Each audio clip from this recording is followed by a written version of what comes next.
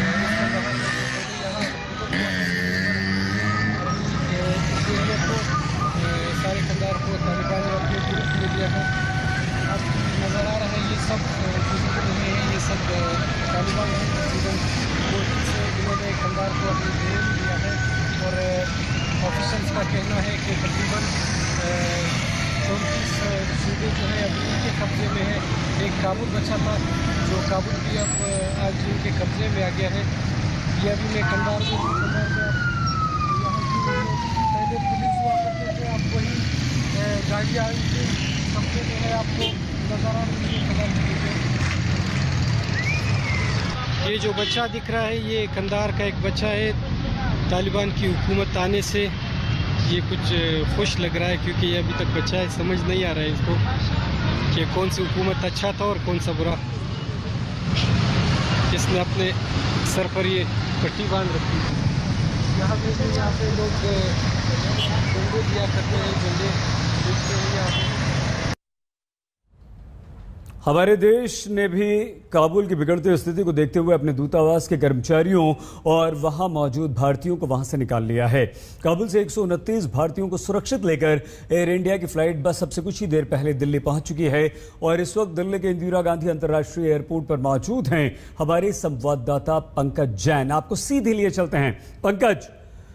पंकज बताइए, वहां पर क्या चल रहा है? क्या सभी लोग बाहर आ चुके हैं और इन लोगों ने क्या वहां की स्थिति के बारे में बताया है? सर आइए सर, क्या नाम है आपका? सर वो जब तक आपका नाम? Mr. Zazai from I was the ex-parliament member of okay, चलिए ठीक है। मिस्टर जाजे हमारे साथ हैं बातचीत करने के लिए। आप पहले सांसद रह चुके हैं और किस तरह की स्थिति काबुल में आप देख कर आ रहे हैं? Since last 1 week time, there was a problem in Afghanistan, especially in Kabul. So the people were very afraid to that coming Taliban and capturing the Kabul, and the situation will be going very bad. But fortunately, today the Kabul was handed over in very peaceful, situation. There was no fight, nothing. And Mr. Ghani and his team left Afghanistan. He is in Dubai right now, as per our information. And the Taliban leader, Mr. Brother, he is come. Ghani brother, he is now in President Palace, and a special envoy from America, Mr. Jalali. He was the ex-minister of Interior Minister. Maybe they will make a new joint government today late hour night. Taliban ने जो कब्जा किया है उसका तस्वीर कैसी है काबुल में? क्या वहाँ पर तनाव की स्थिति है या वहाँ पे? No. For the moment, yeah. Since last 2-3 days, there was a tense situation in Kabul. But after 2 o'clock, but Taliban has not captured the Kabul. Okay, they are surround the Kabul. After 2-3 o'clock, the situation was around 70% normal in Kabul. Yeah. Thank you.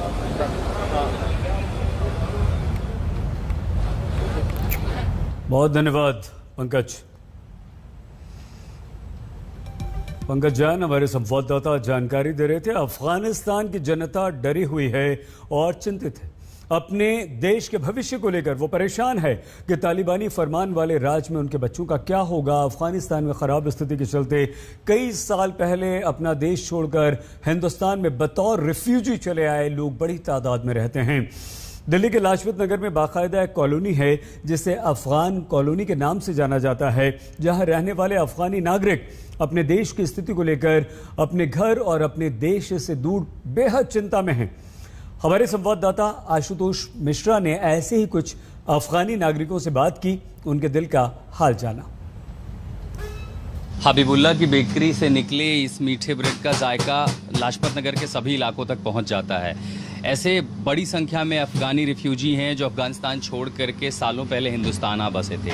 लेकिन सबसे ज़्यादा दिक्कत अब उन अफगान नागरिकों को है जो हाल फिलहाल में आए थे, कुछ पढ़ने के लिए आए थे, कुछ इलाज करवाने आए थे। बड़ी संख्या में लोग यहाँ पर आते हैं, लेकिन अब जो कुछ अफगानिस्तान में हुआ है उसके बाद अब उनके जहन में इस कदर का डर है कि आखिर अपने वतन जाएं तो जाएं कैसे। आप लोग एक तो अफगानिस्तान में कहाँ के रहने वाले हैं और कितने साल से हिंदुस्तान में रह रहे हैं? मेरे से 2 साल हो गए यहाँ पे रहने हो, और अफगानिस्तान में मज़ार शरीफ पे। मज़ार शरीफ में। मुस्तफ़ा आप? मैं भी अफगानिस्तान में मज़ार शरीफ से हूँ। 5 साल हो गए यहाँ पे रह रहा हूँ। 5 साल से एज ए रिफ्यूजी यहाँ पे? जी रिफ्यूजी हम। वजह क्या थी अफगानिस्तान छोड़ करके हिंदुस्तान आने की? नहीं, वजह मेरा था क्योंकि मैंने पढ़ाई करने गया था, पढ़ने गया था मैं यहाँ पे। अभी 2 साल पढ़ाई कर लिया, बाद में थोड़ा पैसे कम बढ़ गया, इसलिए लॉकडाउन हो गया। लॉकडाउन की वजह से कारोबार थोड़ा ख़राब हो गया, इसलिए मैं कम कर रहा हूँ। मैं पढ़ाई करने के लिए आया था मैंने यहाँ। लेकिन ऐसे बहुत सारे अफगानी नागरिक हैं जो सालों पहले बतौर रिफ्यूजी हिंदुस्तान आए थे, अब यहाँ पर रह रहे हैं। रोज़ी रोटी का जरिया है, कहीं नौकरियाँ करते हैं या किसी ने अपनी दुकानें बना रखी हैं। मुबशिर के परिवार के बहुत सारे लोग सदस्य अभी भी अफगानिस्तान में हैं, काबुल में हैं। जो कुछ भी हम वहाँ इस बीच हुआ है, परिवार वालों से, रिश्तेदारों से आपकी बातचीत हुई है? वहाँ पे किस हाल में है वो? सब टेंशन के परेशान है सब लोग, क्या हो जाएगी, क्या होगी, अभी लड़ाई होगी नहीं होगी, कैसे। आप लोगों के भी मन में डर है, परिवार को लेके फिक्र हो रही है? सबको अभी हम भी परेशान हैं अभी परिवार के लिए।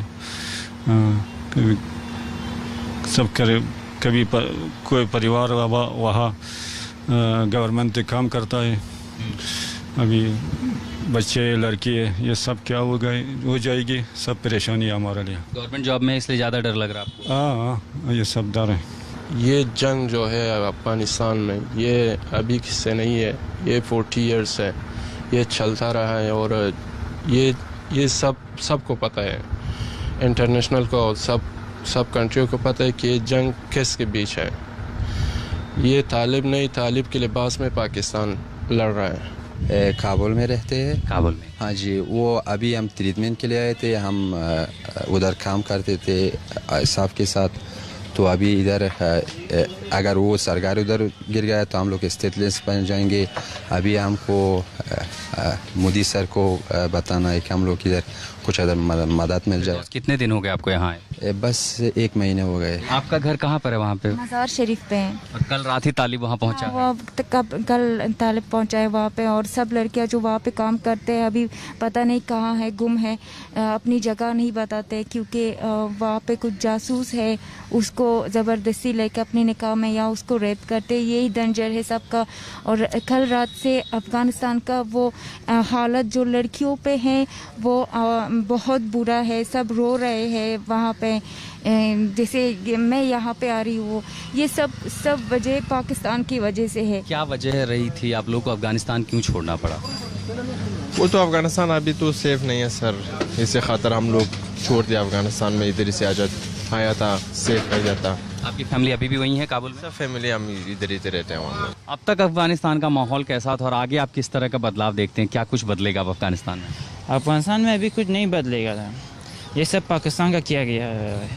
अब जंग होगा, ऐसे नारामी होगा, ऐसे गुशनगी होगा, ये सब होगा, सब कुछ आराम नहीं होगा पाकिस्तान इसके बाद। जाहिर है वहाँ के लोग फिक्रमंद हैं, मन में दहशत भी है, लेकिन उससे भी ज़्यादा परवाह अपनों की, उन लोगों की है, उन अफ़गान नागरिकों को है जो यहाँ हिंदुस्तान में रहते हैं, कुछ सालों से बतौर रिफ्यूजी रह रहे हैं, तो कुछ यहाँ पढ़ने या इलाज करवाने आए थे। अब इन्हें वतन तो लौटना है, लेकिन डर इस बात का है कि अगर अफ़गानिस्तान तालिबान के हाथों में चला गया तो उनके मुल्क के मुस्तकबिल का क्या होगा।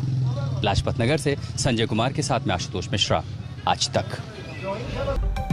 बड़ी खबर इस बुलेटिन के हिस्से में खबरदार में ये कि तालिबान ने राष्ट्रपति भवन पर अफगानिस्तान में हिस्से पर कब्जा कर लिया है और राष्ट्रपति भवन पर पूरी तरह से अब तालिबान का कब्जा हो चुका है। तालिबानी कमांडरों ने राष्ट्रपति भवन पर कब्जा कर लिया है। राष्ट्रपति अशरफ गनी तो पहले ही देश छोड़ के भाग चुके हैं, वो ताजिकिस्तान पहुंच चुके हैं। काबुल के कुछ हिस्सों में तालिबान पहले ही पहुंच चुका था और अब राष्ट्रपति भवन पर भी कब्जा कर लिया है। तो इस वक्त ये बड़ी खबर, सबसे बड़ी खबर यही है कि तालिबान ने अफगानिस्तान के राष्ट्रपति भवन पर भी अपना कब्जा कर लिया है। स्थिति पर काबू के लिए काबुल में तालिबान घुसे हैं। ये तालिबान की तरफ से बयान भी आ गया है कि हम स्थिति को अपने नियंत्रण में करना चाहते थे, इसलिए हम काबुल में हमने प्रवेश किया है और राष्ट्रपति भवन पर कब्जे की खबर भी आ चुकी है।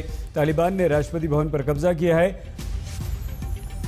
राजेश के सुंदरम हमारे संवाददाता इस वक्त हमारे साथ जुड़ चुके हैं। राजेश, राष्ट्रपति भवन पर कब्जे का मतलब क्या है? आप ये माने कि अब पूरी तरह से अफगानिस्तान जो है वो तालिबानियों के शासन में चला गया है? राजेश, बिल्कुल यही समझा जा सकता है, क्योंकि अगर आप देखें जो प्रेसिडेंट गनी थे, जो वहाँ के एक ऐसे राष्ट्रपति थे या आखिरी राष्ट्रपति थे जिनको अंतर्राष्ट्रीय मान्यता मिली हुई थी, जब वो ताजिकिस्तान चले गए उसके बाद वहाँ पर कोई मान्यता प्राप्त सरकार नहीं थी और अब वहाँ पर तालिबान का पूरी तरह से नियंत्रण हो चुका है।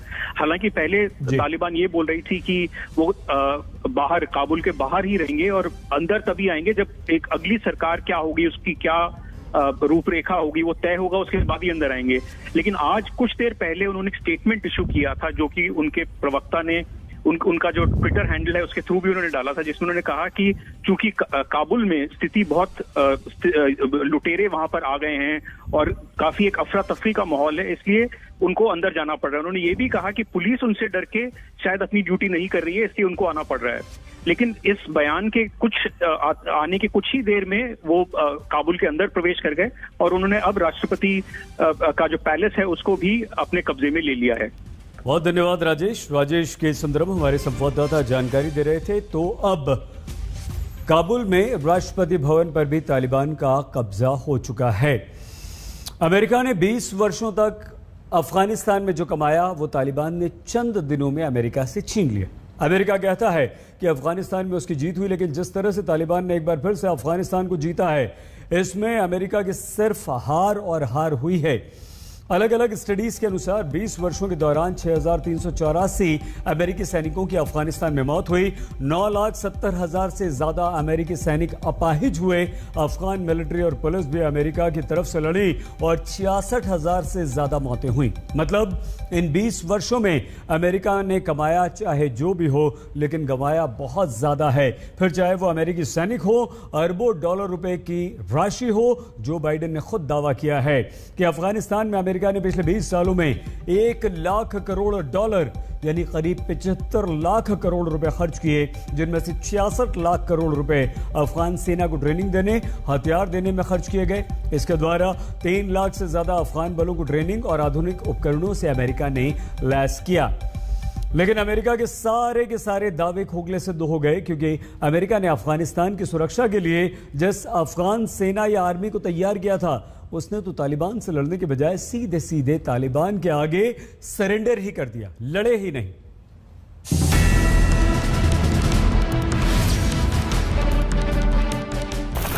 It's time for American troops to come home. U.S. troops, as well as forces deployed by our NATO allies and operational partners, will be out of Afghanistan before we mark the 20th anniversary of that heinous attack on September 11th. 14 अप्रैल 2021 जब अमेरिकी राष्ट्रपति Joe Biden ने अफगानिस्तान से अपनी फौज की वापसी का ऐलान किया था, लेकिन तब यह नहीं बताया था कि अब अफगानिस्तान को तालिबान के कब्जे में जाने से कौन बचाएगा। I'm not going to answer any more question on Afghanistan. Look, it's 4th of July. तालिबानी आतंकवादियों के सामने यह उस अफगान सेना के कमांडर का सरेंडर है जिस अफगान सेना के भरोसे अमेरिका ने अफगानिस्तान को छोड़ा था। अमेरिका का दावा है कि उसने 20 वर्षों में अफगान सुरक्षा बलों की ट्रेनिंग पर 6.25 लाख करोड़ रुपए खर्च किए। अमेरिका दावा करता है कि उसने अफगान फोर्सेस को तालिबान से लड़ने के लिए करोड़ों रुपए के हथियार और सैन्य उपकरण दिए। इसके बावजूद अमेरिकी फौज अफगानिस्तान से पूरी तरह निकल भी नहीं पाई और तालिबान ने पूरे अफगानिस्तान पर कब्जा कर लिया, क्योंकि उसकी ट्रेनिंग अफगान फोर्स के जरा भी काम नहीं आई। We have noted, and we have noted with great concern, the speed with which they have been moving, and the lack of resistance that they have faced. And we have been nothing but honest about that. And I think I'll leave it there. अप्रैल में America ने अफगानिस्तान को उसके हाल पर छोड़ने का ऐलान किया और अफगान फोर्सेस के हवाले कर दिया, जिससे लड़ने के बजाय तालिबान के आगे उन्होंने सीधा सरेंडर ही कर दिया। वो भी तब जबकि उनके पास कम से कम 2.5 लाख सैनिकों की फौज थी। 162 लड़ाकू विमान और हेलीकॉप्टर थे, कम से कम 15 से 20 Mi-35 हेलीकॉप्टर और 30 से 40 ब्लैक हॉक्स भी। और अफगानिस्तान के पास वायुसेना भी है जो तालिबान पर भारी पड़ सकती थी। लेकिन तालिबान फिर भी जीत गया, क्योंकि अफगान फोर्स ने अपने सारे हथियार, लड़ाकू विमान, हेलीकॉप्टर और अपना ईमान भी तालिबान के हवाले कर दिया। वहां पर उनका मोटिवेशन नहीं है, क्योंकि इनके हैं 3 लाख लोग हैं, उनके वहां पर जो हैं 70-80 हजार तालिबान के लड़ाकू हैं, वो उनके आतंकी हैं। तो नंबर्स को भी देखते हुए आर्मी जो है, अफगान नेशनल सिक्योरिटी फोर्सेस, उनके पास काफी एडवांटेज है। परंतु मुझे लगता है जो वहां पर जो हालात हैं, तो उनमें मोटिवेशन नहीं है, करप्शन इतना ज्यादा हो गया है, जिसकी वजह से उन्होंने एक जो पहला मौका आया है, उन्होंने ज्यादातर ने हथियार डाल दिए हैं। कुछ ने तो वहां पर लड़ाई की है, परंतु फिर भी वो टिक नहीं पाए। अफगानिस्तान की जिस सेना पर तालिबान से लड़ने की जिम्मेदारी थी, वो तो पहले दिन से ही तालिबान के आगे नतमस्तक थी। जुलाई में ही अफगानिस्तान के 1000 से ज्यादा सैनिक पड़ोसी देश तजिकिस्तान भाग गए थे। आज तक संवाददाता अशरफ वानी ने कंधार में अफगान सैनिकों से बातचीत की थी, तब भी ये बात सामने आई थी। ये बोल रहे हैं कि हम रेडी है जंग के लिए, सिर्फ हमारे कुछ मुश्किल है वो ये कि हमारे पास वेपन्स जो है ना वो उसकी कमी के साथ हम पेश है। वैसे हम इन पर भारी है। कहते हैं कि जंग सिर्फ हथियारों से नहीं जीती जाती, हौसलों से भी जीती जाती है। लेकिन अफगान फोर्स के हौसले तो पहले ही जवाब दे चुके थे। और रही सही कसर, तालिबानी लड़ाकों ने मिलिट्री ट्रेनिंग लेकर निकाल दी। इस वीडियो में तालिबानी लड़ाके छोटे हथियारों से लेकर रॉकेट लॉन्चर तक चलाने की ट्रेनिंग ले रहे हैं। उनकी ट्रेनिंग का स्तर देखकर अंदाजा लगाया जा सकता है कि अफगान फोर्सेस की हिम्मत आखिर क्यों जवाब दे गई। अब अफगानिस्तान ना तो फोर्स के हवाले है न गनी सरकार की। अफगानिस्तान अब तालिबान का गुलाम है और अफगानिस्तान के लोग भगवान के हवाले। आज तक ब्यूरो। तालिबान फिर लगभग समूचे अफगानिस्तान का नियंत्रक हो चुका है। तालिबान ने अपने अस्तित्व के 3 दशकों में बर्बरता की हदें पार की हैं, लेकिन तालिबान का गठन रूसी सेना के विरोध के नाम पर हुआ था। मदरसों में संगठित हुए तालिबान ने सुरक्षित अफगानिस्तान का विश्वास जगाकर अफगानिस्तान के लोगों के बीच अपनी पैठ बनाई थी। आइए तालिबान के इतिहास को टटोलते हुए ये समझने की कोशिश करें कि किस तरह से वो पूरे अफगानिस्तान पर हावी होता गया है। तालिबान कौन है, कितने क्रूर और कट्टरपंथी हैं? मार्च 2001 की उनकी सिर्फ एक करतूत इसकी पूरी गवाही देती है। अफगानिस्तान के बामियान में तालिबान ने 5वीं सदी की बुद्ध प्रतिमाओं को मूर्ति कहकर तालिबान ने तोड़ दिया था।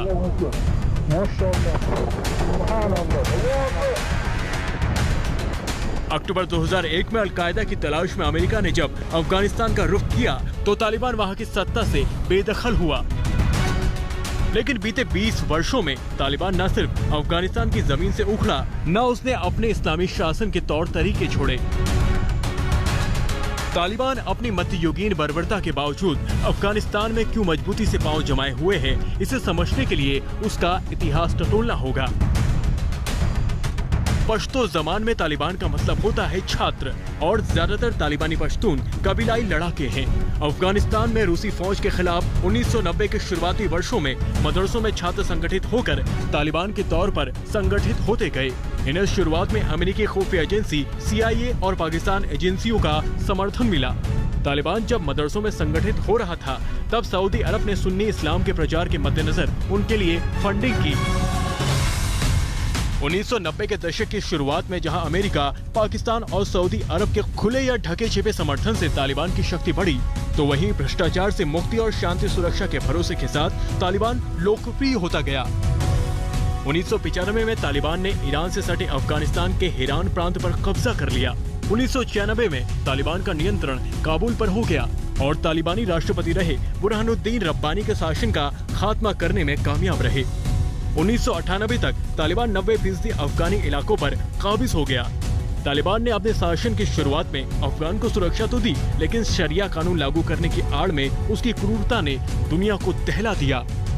तालिबानी शासन में अफगानी महिलाओं की आजादी पर सबसे गहरी चोट पहुंची, जबकि ये वो अफगानिस्तान था जहां 1970 के दशक तक महिलाएं अपनी पसंद के कपड़े पहनने की छूट रखती थी। तालिबानी शासन में हत्या और बलात्कार के दोषियों को सरेआम फांसी और चोरी जैसे अपराधों पर पत्थर से मारने जैसी सजाएं सुनाई गई। टेलीविजन, संगीत और सिनेमा हराम हो गया। 10 साल से बड़ी लड़कियों के स्कूल जाने पर रोक लग गई। 2001 में अमेरिकी और नेटो फौज के दम पर अफगानिस्तान में लोकतांत्रिक सरकारों के गठन का रास्ता साफ हुआ, लेकिन तालिबान अफगानिस्तान के लिए खतरा बना हुआ था। अफगानिस्तान ही नहीं, अफगानिस्तान से सटे पाकिस्तानी क्षेत्रों में तालिबान का दबदबा कायम रहा। 2012 में पाकिस्तान के मिंगोरा में स्कूली लड़की मलाला यूसुफजई को तालिबान ने निशाना बनाया, क्योंकि मलाला तालिबान के खिलाफ लिख रही थी। इसके बाद के कुछ वर्षों में तालिबान कमजोर हुआ, खासकर अमेरिकी ड्रोन हमले में तालिबान चीफ मुल्ला उमर मारा गया। फिर उसके अगले चीफ मुन्ना मंसूर की भी अमेरिकी ड्रोन हमले में जान चली गई। लेकिन 2016 में मौलवी हिब्तुल्लाह अंकुरजादा के हाथों में तालिबान की कमान आने के बाद पहले तालिबान ने राजनीतिक प्रक्रिया में भाग लेने का नाटक कर अपना शांति का चेहरा दिखाया। तालिबान अभी भी दुनिया के देशों के सामने खुद को वैध संगठन की तरफ पेश करने की कोशिश कर रहा है। तालिबान के प्रतिनिधि चीन के विदेश मंत्री से मिलने जैसे रंग ढंग दिखा रहे हैं, लेकिन तालिबान क्या है ये किसी से छिपा नहीं। आज तक ब्यूरो। अफगानिस्तान पर दोबारा नियंत्रण से पहले नेटो के अनुमान के अनुसार तकरीबन 85,000 तालिबान के लड़ाके थे, जबकि अफगानिस्तान की सेना के सैनिकों की संख्या इससे कहीं ज्यादा। लेकिन ऐसा क्या है कि तालिबान के सामने अफगानिस्तान के सैनिक नहीं टिके? ऐसा कैसे हुआ कि कुछ ही हफ्तों में तालिबान ने अपनी पकड़ अफगानिस्तान पर मजबूत बना ली? तालिबान की शक्ति अफगानिस्तान में मौजूद उसकी जड़ें ही नहीं, बल्कि तालिबान की रणनीति भी है। 2010 के दशक में जब तालिबान कमजोर हुआ तो उसने 2013 में कतर में दफ्तर खोला। राजनीतिक चेहरा दिखाने का ढोंग कर रहे तालिबान ने फरवरी 2020 में अमेरिका के साथ शांति समझौता किया, लेकिन अगस्त के इसी महीने के अंत तक अफगानिस्तान छोड़ने का ऐलान करने वाला अमेरिका गया भी नहीं कि तालिबान हिंसा के दम पर काबुल तक अब पहुंच चुका है और उसने पूरे अफगानिस्तान पर कब्जा कर लिया है। आइए अब हम आपको तालिबान के चेहरे से रूबरू करा देते हैं। तालिबान का चीफ इस समय मौलवी हिब्तुल्ला अखुनजादा है। उसके पास 2016 से तालिबान की कमान है। मुल्ला गनी बरादर तालिबान के संस्थापकों में से है और उसी ने 2013 में दोहा में तालिबान में दफ्तर खोला था, यानी कि कतर में। तालिबान का राजनीतिक चेहरा होने का ढोंग कर रहा है। मुल्ला मोहम्मद याकूब तालिबान का डेप्यूटी चीफ है और तालिबान के संस्थापक मुल्ला उमर का बेटा है। तालिबान में उसकी स्थिति मिलिट्री ऑपरेशनल कमांडर की है। हक्कानी नेटवर्क का चीफ सिराजुद्दीन हक्कानी भी तालिबान के पावर स्ट्रक्चर में डेप्यूटी की भूमिका में है। इसके अलावा मुल्ला अब्दुल हकीम तालिबान का चीफ जस्टिस है। तालिबानी शासन ने अपनी व्यवस्था खड़ी कर रखी है। रहबरी शूरा तालिबान के निर्णय लेने की सर्वोच्च संस्था है। इसमें 26 सदस्य होते हैं। तालिबान की व्यवस्था में अलग अलग मामलों में कई सारे विभाग हैं, जैसे सैन्य, खुफिया, राजनीतिक, आर्थिक और अन्य 13 विभागों के द्वारा तालिबान अपना शासन चलाता है। इस वक्त की बड़ी खबर यही है कि अफगानिस्तान पर तालिबान का कब्जा हो चुका है। अफगानिस्तान के मौजूदा राष्ट्रपति गनी देश छोड़कर भाग चुके हैं, ताजिकिस्तान में हैं और राष्ट्रपति भवन पर भी तालिबानियों ने कब्जा कर लिया है। मतलब यह हुआ कि अफगानिस्तान अब तालिबान का। इस बुलेटिन में फिलहाल इतना ही। अपना प्लीज बहुत ख्याल रखिएगा। देखते रहिए आज तक।